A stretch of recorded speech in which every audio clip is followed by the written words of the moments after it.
Hello, I'm Dr. Gareth Moore and welcome to day 20. Oh my goodness, we're nearly there, of my Solve the Exit Advent Calendar this year, The Missing Hollywood Star. We shall start, as always, by having a look at the story for today. I'll just quickly mention as well my books. There's a series of 4 of these, the Mindfulness Puzzle book. I think they're actually my best-selling series overall. I couldn't find book 1. It's buried away somewhere, but basically they're all just relaxing puzzles that don't take too much attention to do and hopefully give you a little bit of mindfulness. Right, let's have a look at the story for today. So, ooh, it's a short one, isn't it? Look at that. With a tune in your head, you open the next door. You are faced with another backdrop that immediately looks familiar, despite the fact most of the room is taken up by an expansive green screen. The small, rustic wooden bench on a low paved pedestal is so distinctive. A mannequin of a suited man sits on it as if patiently waiting for a bus. Next to him on the floor is an old suitcase and on his knees sits a box of chocolates. I've never seen this movie either, it's clearly Forrest Gump. Somehow the set smells like old sneakers. A light breeze touches your face and you notice a little white feather dancing through the air, finally landing gracefully on the ground. Right, is there anything on the back today? I doubt it, otherwise they would surely have put it on the front in all that vacant space. But let's have a quick look. Nothing on the back. Right, so the next thing to do is to find a door on the calendar, open it and see what's inside. So here we go. Yesterday we discovered that door 20 was here. So let's have a closer look at that. Is that on camera? Yes, it is now. And see what's inside. Actually, I didn't pay attention. What did it say we were looking for? Behind which we'll find 2 riddle cards, P1 and P2. Okay. Oh yeah, there's Tom Hanks. And here's the 2 riddle cards, P1 and P2. Okay. Ah, so life is a box of chocolates here. And right, that's clearly upside down, Gareth. Follow the feather back to... Oh, this is using the things on the doors. On the insides of the doors, there have been feathers on the little bit that doesn't get pressed in each day, and we haven't used them yet, but clearly that's what this is. Follow the feather back to where its flight began. On the way, discover what was eaten by the man. I realised that was a poem when I was halfway through reading it. So these chocolates, do they correspond with the doors of the calendar? I was going to say they did, but clearly they don't, because there's 15 of them and there's 24 doors. It's 6 by 4. This is 5 by 3. Although it is possible, I haven't noticed if the feathers are on every door, it is possible there is a subset of the calendar with these little indents. I think the first thing to do is for me to actually tape all of these back so we can see them all simultaneously. So I shall do that. Let's move that out of the way, it's lifting the calendar up. I shall do that now on fast forward. Right, well, 3 things occurred to me while I was doing this. The first is that I have forgotten to look in the room, which I will do in a moment. I often forget that for a moment. The second is that, of course, we haven't opened all the doors yet, so there is no continuous 5 by 3 area of doors which are all open anyway. So that was a silly idea. And the third is that this door looked like it was open, but it's still stuck here, I think. I must have put my thumb in it. I haven't opened it, I promise. Right, so let's have a look in the room here with my close-up cam. Okay. Hello, Tom. Oh, there's not a lot in here. There's a lot of feathers falling. Are feathers associated with the movie? I don't know. I've not seen it. There's the roof. Yeah, it doesn't look like there's much in there. I suppose it's the green screen he talked about. So there we go. He's holding a box, presumably of chocolates. I have to say, it's a bit creepy that he's got a completely blank face, but there we go. I've taped back, I think, all of the doors that are open. I will read them out. There's a G with a right arrow, an H with 2 double... Ooh, that's a 1 right arrow. Let's zoom in.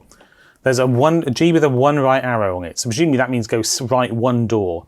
There's an H with a 2 down arrow. D with a 1 right arrow. Okay, so we're going to be following a path and it's going to spell something.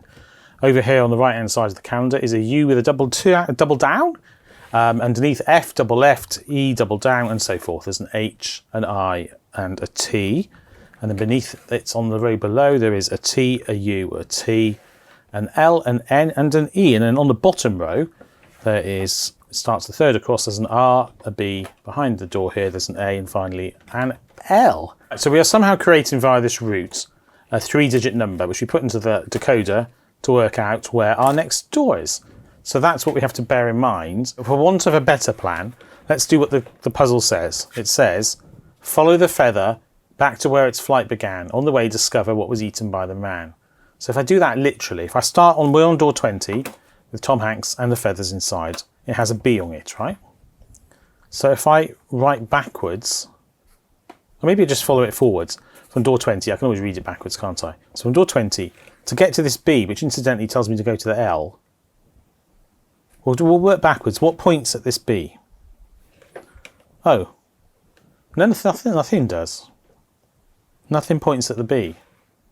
Maybe it means follow it by following the arrows. Perhaps you're not. I was thinking I was going to untrace the arrows. Let's just start on door 20 and see what happens. So B, 2 right, takes us to 19, which has an L on it, which sends us 3 up, 1, 2, 3, to this door with a U on it. Sends us 2 down to this door with an E on it. That's a very good start, isn't it? Then we go 1 left to a door with an N on it. 1, 2, 3 left to a door with a U on it. 1 up to a door with a T on it. Then we go 2 right to a door with an H. Let's assume that's spelling the word nut.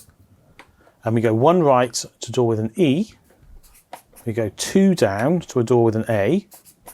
2 left to a door with an R. And 1 up to a door with a T. And that's actually where the feather's finished. So clearly that hasn't used every door because this is the 20th door. And they've all got, apart from this one which doesn't open, they've all got a feather on them. So there were 19 of them, but this is not 19, 5, 6, 7, 8, 9, 10, there's 12, so 7 we haven't used. So we spelled blue nut heart, and presumably that is what we're doing with the feathers. But beyond that, what else are we doing? So blue nut heart, we're looking for a 3-digit number, the blue nut heart. Well, this is the only one with a blue ring and a heart. Oh, Hanong. Okay, so hang on a minute. I was like, this is blue and it's got a heart. I don't see a nut, but that must be it. But no, there's blue ones, there's nut ones, there's heart ones, aren't there? So I guess we're counting. So I nearly made that way more complicated than it should be. So we've got blue ones. There are 1, 2, 3, 4. I presume this is the order. The fact that this ring is blue is irrelevant. Blue ones, then we've got nut ones. So what's got a nut on top? What can I point with this? 1, 2, 3, 4, which is there already. 4 nuts. And how many have hearts? 1, 2, 3, 4, 5. 5 have hearts. So 4, 4, 5. So let's zoom out a bit. And I think that's our code for today. 4, 4, 5. Blue nut heart. Yeah, there we go. And we've got, well, where are we? We're here and we're going, it wants us to go up left, up right, and up. And yes, we found an unused door. It's a good start, and it has moon, star, moon on it, which is fantastic because it means we can write 21 on it. And we are done for today. Well, there we go. I hope you enjoyed that. I think it was quite easy to get lost in the woods with that one because there are quite a few, clearly, feathers that aren't used. So if you don't start on the door for today, then you can clearly end up following wild goose chases that don't lead you anywhere. Do let me know how you got on in the comments below if you've tried it yourself or had any thoughts as you were watching along. And do please click the like button if you enjoyed this. And if you're yet to subscribe, do please consider doing it and click the subscribe button. That would be great, thank you. But otherwise, all that remains until I see you hopefully in tomorrow's video is to say, for now, take care and goodbye.